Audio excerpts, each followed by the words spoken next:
Heroes who don't like this idea.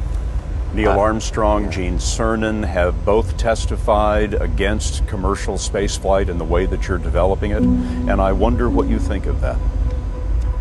I was very sad to see that, because those guys are, those guys are heroes of mine, so it's really tough. I wish they would come and visit and see the hardware that we're doing here. And I think that would change their mind. They inspired you to do this, didn't they? Yes. And to see them casting stones in your direction. It's difficult. Did you expect them to cheer you on? So they're hoping they would. What are you trying to prove to them? What I'm trying to do is to make a significant difference in spaceflight and help make spaceflight accessible to almost anyone. One of the most difficult choices I've ever faced in life was in 2008. I think I had maybe $30 million left, or $30 or $40 million left in 2008. I had two choices. I could put it all into one company, and then the other company would definitely die, or split it between the two companies. But if I split it between the two companies, then both might die. When you put your blood, sweat, and tears into creating something, or building something, it's like a child. And so it's like, which one am I going to let one starve to death? I couldn't bring myself to do it, so I split the money between the two.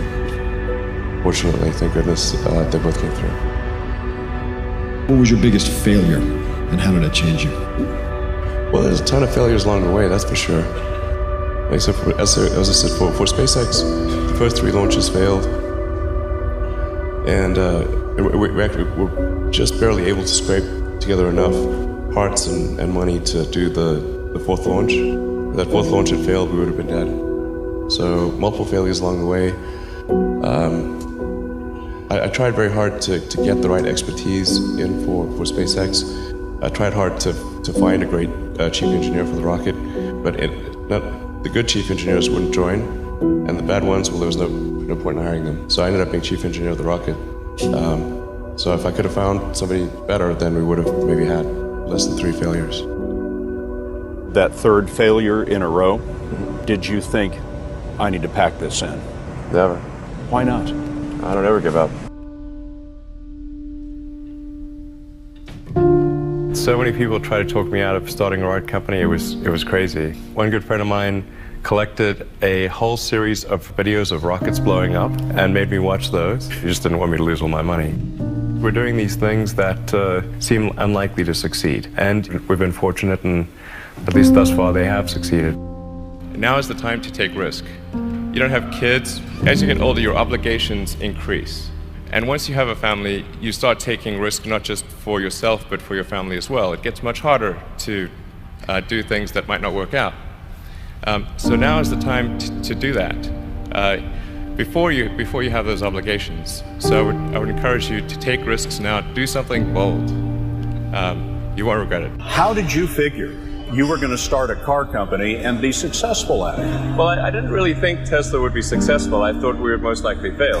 But I thought that we at least could address the false perception that people had that an electric car had to be ugly and slow and boring like a golf cart. But you say you didn't expect the company to be successful, then why try? If something's important enough, you should try, even if the probable outcome is failure.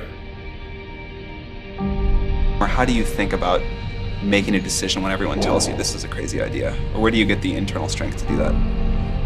Well, first of all, I'd say I actually think I feel fear quite strongly. So it's not as though I just have the absence of fear. I feel it quite strongly. But there are just times when something is important enough, you believe in it enough, that you do it in spite of the fear.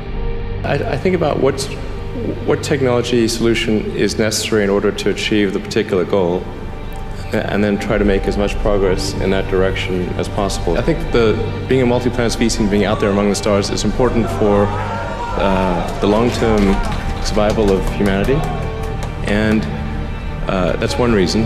But then the part that I find personally most motivating is that it creates a sense of adventure, and it makes people excited about the future. If you consider two futures, one where we are forever confined to Earth until eventually something terrible happens, or another future where we are out there on many planets, maybe even going beyond the solar system, I think that second version is incredibly exciting and inspiring, and there need to be reasons to get up in the morning. You know, life can't just be about solving problems. Otherwise, what's the point? There's got to be things that people find inspiring and make life worth living. When my brother and I were starting our first company, instead of getting an apartment, we just rented a small office and we slept on the couch. And we showered at the YMCA, and we're so hot up we had one computer, so the website was up during the day, and I was coding at night, 7 days a week, all the time. And I sort of briefly had a girlfriend in that period, and in order to be with me, she had to sleep in the office. So work hard, like I mean, every waking hour. That's the thing I would say, particularly if you're starting a company. Whatever area that you get into, given that even if you're the best, there's always a chance of failure. So I think it's important that you really like whatever you're doing. If you don't like it, life is too short. If you like what you're doing, you think about it even when you're not working. I mean, it's something that your mind is drawn to. And if you don't like it, you just really can't make it work, I think.